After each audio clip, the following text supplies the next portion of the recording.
Muy buenas noches. Bogotá parece hoy una ciudad en construcción, con todas las dificultades, especialmente en tránsito y servicios públicos que eso supone. Nuestra invitada de esta noche es la doctora Claudia López, alcaldesa mayor de Bogotá. Señora alcaldesa, gracias por aceptar. ¿Qué hacemos o qué va a hacer usted para evitar tanto problema de movilidad que tiene Bogotá como consecuencia, pues no solamente de la multitud de vehículos, sino de las obras públicas? Querido Yamid, mil gracias por la invitación y por la oportunidad. Bogotá está en obra porque está haciendo las obras que durante 50 años no se hicieron y que nos tienen en este trancón, porque no tenemos metro, porque no tenemos trenes regionales, porque no tenemos cables, porque no hemos ampliado las entradas y salidas de Bogotá. Entonces yo me decidí a conseguir la plata, logré el mayor aporte de cualquier gobierno nacional en la historia de Bogotá a obras en Bogotá, 35 billones de pesos, 35.000 millones de millones, mucha plata, que nos dio el gobierno nacional, 24 para la segunda línea del metro, que va a ser subterránea, a Suba y Engativá, y va a desembotellar a 2,5 millones de personas. 3,5 billones para hacer una nueva calle 13, digna, decente, por donde entre y salga la carga de Colombia, por donde entre y salga la gente de Sabana Occidente, de Fontibón, con ciclorrutas, con andenes. Y 8 billones para ampliar todas las entradas y salidas de Bogotá. Hacer una autopista norte que se merezca el nombre, Yamid, que tenga 10 carriles por la vía, que tenga andenes y ciclorruta, ampliar la séptima, hacer un nuevo puente sobre la 80 para que fluya el tráfico y no haya trancón, y hacer una nueva autopista sur que se llama Aló Sur. Todas esas obras las necesitaba Bogotá desde siempre, las han debido hacer en los últimos 50 años, pero no las hicieron. Y como no las hicieron, tenemos un enorme trancón. Sin embargo, yo entiendo, Yamid, que aunque las obras se necesitan y la gente las agradece, eso es como cuando tú en tu casa mandas a arreglar al tiempo el baño, la cocina y la sala. Hay polvo, uno se tiene que mudar de cuarto en cuarto, es un poquito, es muy incómodo, para decir la verdad. Pero ¿y cuánto tiempo más va a durar esa reconstrucción? Va a durar 10 años en total. Va a durar 10 años en total porque todo esto de tal magnitud no se puede hacer de un año para otro. Sin embargo, hay muchas cosas o varias que podemos hacer mientras hacemos las obras para mitigar el impacto.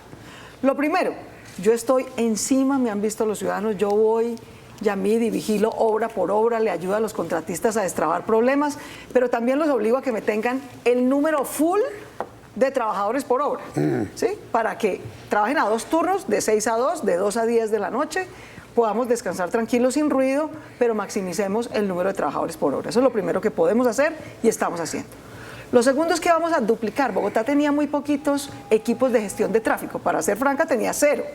Hoy ya tiene 150. Vamos a pasar a 350 para que haya gente dando vía, haciendo desvíos, dando indicaciones, ayudando al que se vara para que lo saquemos de vía rápido, a los choques simples para que no nos obstruyan la vía, a los mal parqueados que no nos parqueen mal, porque esos 5 minuticos nos trancan a toda la ciudad. Entonces, gestión en vía con 350 personas. Eran 0, vamos en 150, vamos a llegar a 350. Lo tercero que vamos a hacer es que le he propuesto, yo lo hice y lo determiné como alcaldesa durante la pandemia. Le he pedido a los empresarios que ya no lo hagan porque yo lo ordene por un decreto, sino por cultura ciudadana de autorregulación de ellos. 3 cosas pueden hacer los empresarios, las familias de Bogotá, las universidades y colegios. Una, no todos tenemos que entrar en las horas pico de 6 a 8 de la mañana y salir de 5 a 7 de la tarde. Estamos trabajando con las empresas para que cambien sus horarios de entrada. Hay sectores que podrían entrar a las 9 o 10 de la mañana. Eso lo prometió usted como candidata, inclusive. No, y lo hice. Y lo hice durante la pandemia, lo ordené por decreto. Pero no se ha hecho ahora. Ahorita no lo estoy haciendo porque yo preferiría, la verdad es que teníamos que sopesar las necesidades de los empresarios. Los empresarios que habían estado al borde de la quiebra me dijeron el año pasado, alcaldesa, volvamos. Déjenme operar a full como yo pueda. No me ponga restricciones ni me cambie los horarios, que ahorita es muy traumático. Y por eso no lo volví a hacer. Pero la va a hacer. Estoy concertando con los empresarios. Yo preferiría, Yamid, que sí lo hagamos, pero no porque yo lo ordene por un decreto, sino porque los empresarios y las empresas y las instituciones educativas ajustan por autorregulación su mejor horario. Pero eso sería lo primero. Pero complicado, ¿no? No, si no no lo creas. han hecho hasta ahora. Ya vamos 140 empresas. Ya vamos 140 empresas que están cambiando sus ¿Cuántas horarios. empresas tiene Bogotá? No, pues más de 3.000. Pero ahí vamos, ahí vamos. Si me toca hacerlo por decreto nuevamente, yo lo hago, pero yo creo en la cultura ciudadana Pero y preferiría. perdone, ¿lo va a hacer? Estoy analizándolo. Yo prefiero en la autorregulación, te voy a decir por qué. Porque cada sector, incluso un sector completo, la construcción, por decirte Sí, algo. sí. Durante la pandemia, nosotros hicimos un acuerdo con la construcción, dijimos, la construcción entra a las 10 de la mañana. Y la sacamos del horario pico. Y la construcción se adaptó a eso, los constructores de vivienda, de obra pública, Eso. etcétera. Sin embargo, hoy me dicen, déjeme, alcaldesa, a ver si yo me puedo organizar, porque no a todas las empresas nos sirve la misma hora. Pero eso es lo segundo. Lo tercero que podemos hacer... Entonces, usted lo quiere hacer, el cambio de horarios en las empresas, pero concertado. Concertado con ellos, Ok. porque no a todos los sectores les sirve lo mismo. Ok, segundo. Lo tercero que podemos hacer, entonces, es compartir el vehículo particular. Y eso Eso es es más fácil entre la gente que se conoce. Por ejemplo, Ah. estudiantes y profesores de una misma universidad o de un mismo colegio, compañeros de una misma empresa. Porque cada transporte público, cuando yo mando un bus de 100 sillas y solamente 70 van ocupadas, o mandamos un carro de 6 cupos y solamente una persona va manejando, solo ocupamos espacio y hacemos trancón y no estamos movilizando a nadie. Entonces es muy ineficiente. Entonces ya logramos que varias empresas y universidades se vinculen al carro compartido. Pero Transmilenio, uno en las horas pico lo ve absolutamente copado. No hoy, sabes que después de la pandemia, el 20% de los usuarios no han vuelto a Transmilenio, porque los patrones de transporte en todas las ciudades del mundo cambiaron después de la pandemia. Por un tercer factor que se puede hacer y que podemos incentivar mucho más, y es combinar presencialidad y virtualidad. Hay unos sectores que les queda más fácil. Entonces estamos tratando de hacer estas 4 cosas. Tener más equipos de gestión en vía. No, pero perdón, qué tan extraño, porque en la pandemia la gente no quería utilizar el Transmilenio por el temor al contagio. Y siguió. Y ahora que no hay pandemia, porque terminó, No volvió al transporte. El 20% de la demanda de Transmilenio no volvió al transporte público. y eso tan raro. En parte porque se bajaron a la moto, en parte porque pasó el uso del carro particular para movilizarse. Era del 24% en el 2019 antes de la pandemia. Hoy es casi del 40%. Entonces también tenemos demasiado carro vacío y demasiado bus semilleno Y demasiadas motos. y demasiadas motos. Entonces, ¿Pero a usted le gusta eso, las motos? no es un problema de que me guste o no, simplemente es que cada silla vacía en las calles es ineficiente, Pero porque solo las- ocupa espacio y pero hace tráfico y no moviliza a ¿Las nadie. motos dificultan o no el tránsito? Lo dificultan porque además son los que más se accidentan. Sí. Se ha más que duplicado el número de accidentes. Los principales causantes de siniestros viales son los motociclistas Sí. y las principales víctimas de siniestros viales son los motociclistas. Es que así Entonces, como hay... cultura como hay- ciudadana de pero la digamos, seguridad así vial como hace hay falta. motociclistas serios, prudentes, hay otros que no. Son muy jóvenes, muy imprudentes, las motos no tienen estándares de seguridad alta en Colombia, se permite cualquier moto sin frenos ¿usted seguros, etcétera. ¿Ha pensado en algún pico y placa para las motos? No, más que eso, estamos trabajando con el gobierno nacional para mejorar los estándares de seguridad de las motos que se venden en Colombia, ¿Pero para hacer qué? para que haya menos siniestros viales. Es que se nos accidenta mucha gente, se nos muere mucha gente, y eso es inadmisible. Entonces queremos con el gobierno nacional entrante mejorar los estándares de seguridad de los vehículos que circulan, en particular de las motos, mejorar las exigencias, que no, básicamente que no le entreguen a cualquiera pues un pase de moto sin haber hecho un curso serio, ¿no? Y mejorar la cultura ciudadana de la movilidad vial de todos los actores, ciclistas, peatones, motociclistas, vehículos. Hay que hacerlo. Ahora,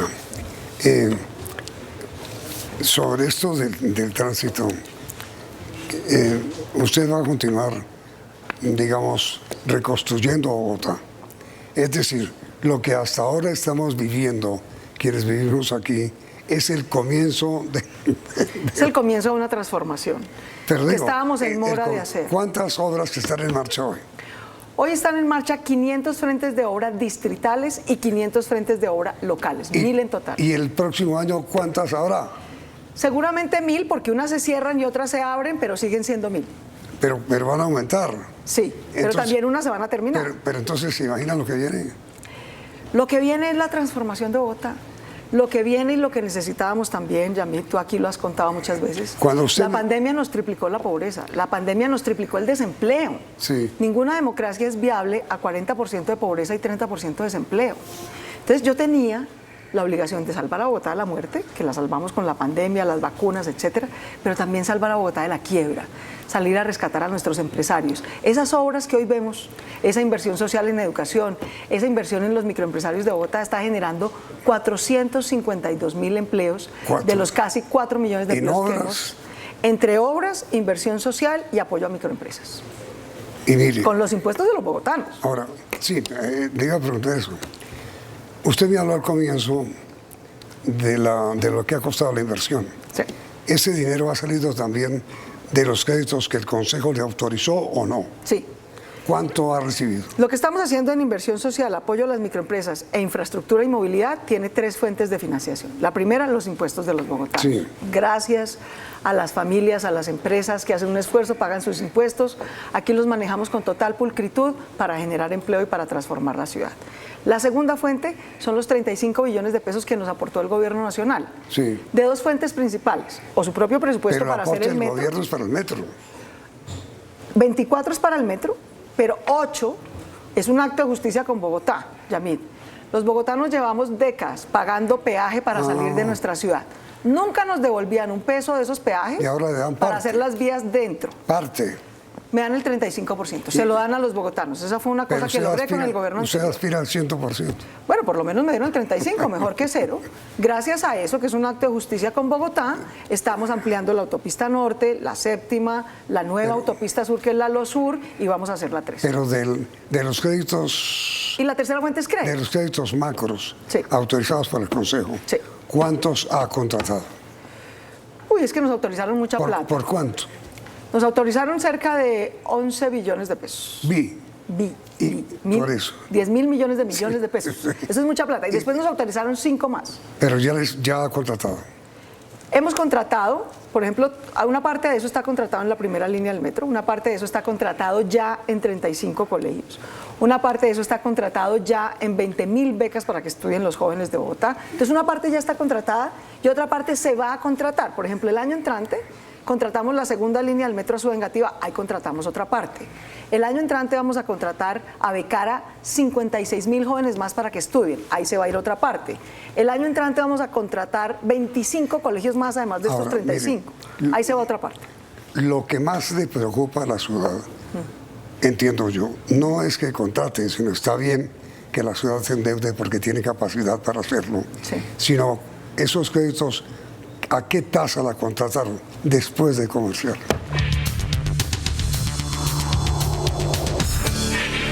Le pregunto, señora alcaldesa, ¿cuánto le vale en intereses la tasa a las cuales se está contratando usted los créditos? Cada crédito tiene su propia tasa porque a veces vamos al mercado de capitales, a veces con banca multilateral, a veces con banca nacional. Pero Bogotá, te doy el siguiente dato, a Bogotá le prestan muy barato porque Bogotá es buena paga, porque tiene una gran cultura tributaria y además porque tiene un déficit muy chiquito. Te doy un dato. Mala paga la nación. No, no es mala paga, pero tiene un déficit mucho más alto. O sea, la nación debe 67 de cada 100 pesos. Bogotá, en cambio, solo debe, aún con el cupo actual, nuevo, sí, solo 3 de cada 100. Pues obviamente tenemos mucha mejor capacidad de paga. En Standard & Poor's, que es la calificadora, triple B negativo. Nosotros, en cambio, somos W positivo o A más. Hay una diferencia importante. Bogotá tiene una gran cultura tributaria, una gran transparencia, una gran gerencia. Ahora, de las obras que están en marcha, sí, y de las obras que están proyectadas, sí, ¿cuántas proyecta terminar usted y cuántas terminará el próximo alcalde? Entonces, a ver, de los 500 frentes de obras distritales, los 35 colegios, los 7 hospitales, la primera línea del metro, etcétera, aspiramos a entregar el año entrante aproximadamente 350 terminadas. Y 150 seguirán en curso en la próxima alcaldía. Pero bueno, buen porcentaje. Sí. Casi el 70%. Casi el 70%. Y las locales, que son obras más chiquitas, ¿no? Plazas, parques, mantenimientos viales, se terminan casi todas el año entrante. ¿Cuáles son las grandes que van a quedar aplazadas? No, aplazadas no, siguen en ejecución. Sí. Por ejemplo, la primera línea del metro, yo voy a hacer como el 40% y sigue en construcción. El cable de San Cristóbal, una obra súper importante, yo voy a hacer como el 30% y sigue construcción. El corredor verde de la Séptima, una obra muy importante, yo voy a hacer como el 20% y sigue en construcción. La calle 13, yo voy a hacer como el 20% y sigue en construcción. Bueno, y mire, una cosa, señora alcaldesa, que usted prometió siendo candidata, y tal vez en la primera parte de su gobierno, sobre el corredor verde de la carrera séptima. Va súper bien, va súper bien. Entonces, ¿qué es el corredor verde de la Séptima? Es no hacer otra troncal como la de la Caracas en la Séptima.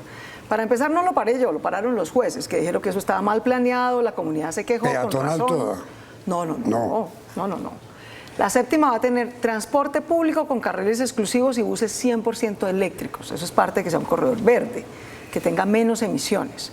La Séptima va a tener ciclorruta y andenes. Toda la Séptima. Para los peatones. La Séptima va a quedar nueva, Yamid. ¿De dónde? Desde la 26 hasta la calle 245. Nueva totalmente. Un corredor verde extraordinario. Con transporte público, cero emisiones. ¿Esa la inaugura usted? No. No alcanza. No alcanzo. Yo dejo como el 20% hecho y el siguiente alcalde lo inaugurará, pero lo importante es que Bogotá va a tener un corredor verde espectacular, reverdecido, iluminado, con buen espacio público, con buen espacio para los peatones, caminar por la Séptima es casi imposible, con transporte 100% eléctrico público. La Séptima va a ser la gran vía de Bogotá. Sin duda. Sin duda, va a volver a ser. Lo fue hace 80 años, dejó de serlo y va a volverlo a hacer. El POT, ¿cuándo va a comenzar a reglamentarlo? Ya empecé a reglamentarlo. Desafortunadamente el POT tuvo ahí cierta pelea política, por eso es que no hemos podido avanzar. Durante 17 años no se pudo sacar un plan de ordenamiento territorial, que es muy importante, porque es el que nos da visión de largo plazo sobre cómo vamos a proteger la estructura económica principal, cómo vamos a hacer vivienda de interés social, qué reglas le damos al sector privado, constructor, para que construya. Entonces, tener POT es muy importante. Finalmente logramos sacarlo adelante, lo tumbaron, lo demandaron, lo suspendieron. Hoy está vigente y lo estamos reglamentando de la mano de los constructores, de la academia. Vamos bien. ¿Qué han reglamentado? No, hemos reglamentado varias cosas. Por ejemplo, cómo se hace la transferencia de derechos de construcción. Vamos adelante, es un plan lo recuperamos hace un mes, el POT, ¿no? Porque nos lo habían suspendido. Pero bueno, vamos sacando la reglamentación de cómo. Hay algo que interesa mucho a los constructores, que siempre proyectan a largo plazo para financiar su inversión. Sí. ¿Cuánto va a ser el mínimo que se pueda construir habitacionalmente? En Bogotá nos estaban haciendo trampa, y esa fue una de las cosas que acabó el POT. Todos, tú y yo y todos los colombianos, pagamos impuestos para subsidiar la vivienda de interés social. Y eso está bien, porque es la vivienda de la gente más humilde. Pero la financiamos justamente, resulta que nos estaban usando subsidios de vivienda de interés social para hacer apartaestudios de 18 metros cuadrados en el Parque La 93.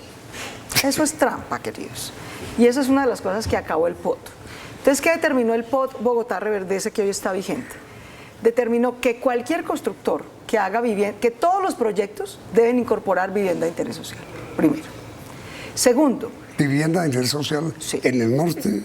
En cualquier lugar donde se haga el proyecto, o nos pagan compensación haciéndolo en otro sitio, pero se hace.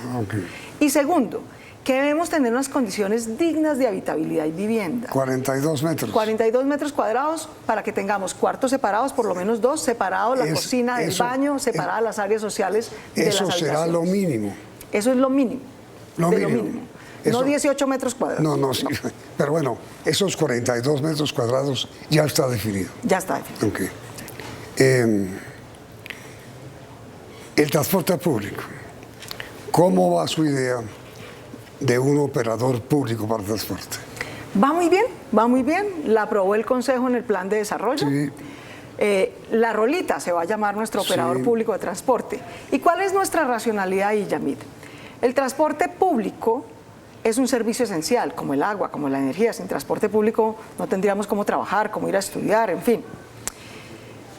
Pero en Bogotá todo el transporte público está concesionado a privados. Sí. Y nos ha pasado que esos privados se han quebrado.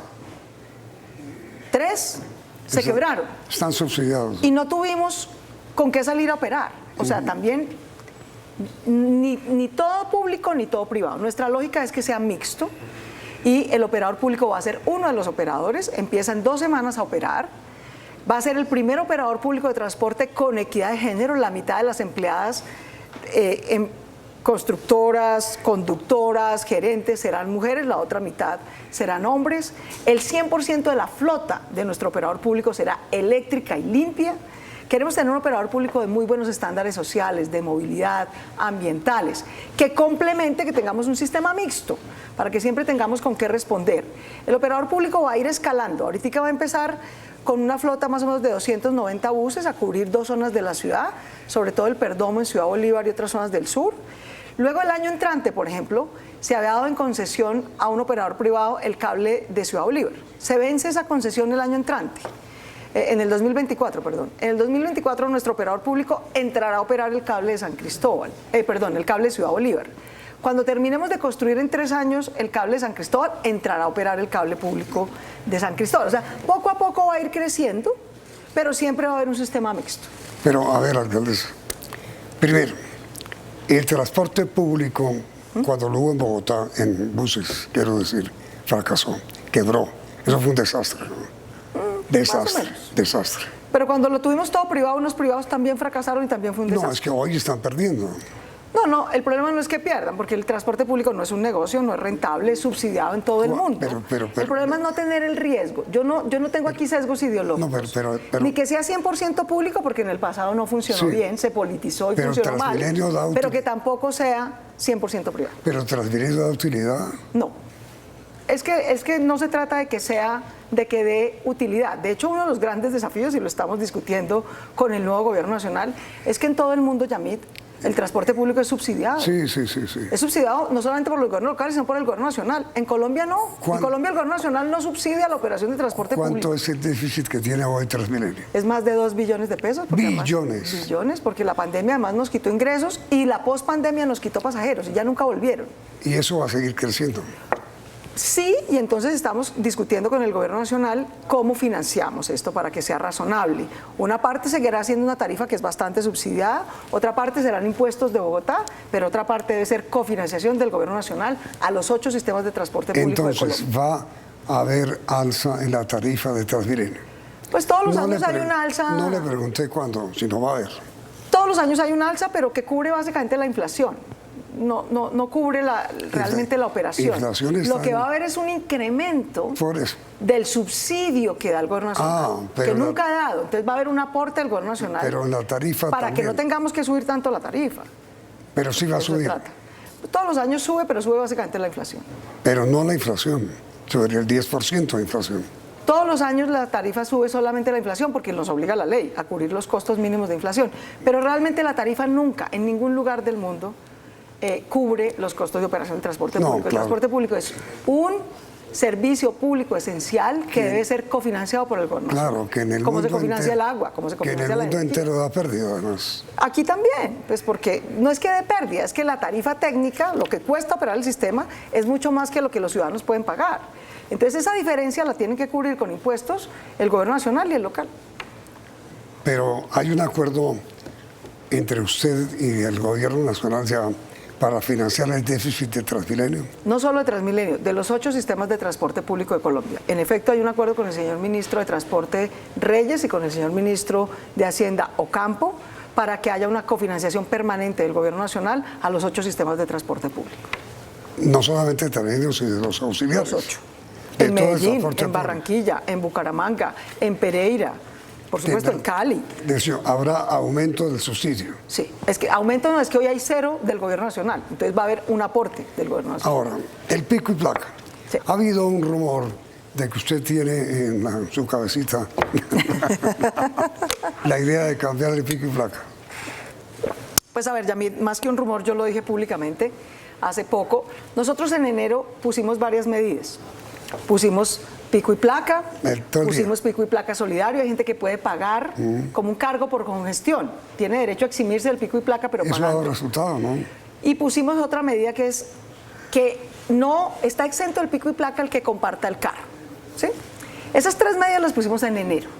Entonces mi compromiso con los bogotanos fue que yo al año evaluaba cómo vamos, qué han servido, si no, y vemos si hacemos ajustes o no. Entonces tenemos un convenio con la Secretaría de Movilidad la CAF, la Corporación Andina de Fomento, y el Banco Mundial, que nos están ayudando a evaluar las medidas. Estamos en ese proceso para ver si las ajustamos, si las continuamos y las cambiamos. ¿Qué ha servido y qué no ha servido?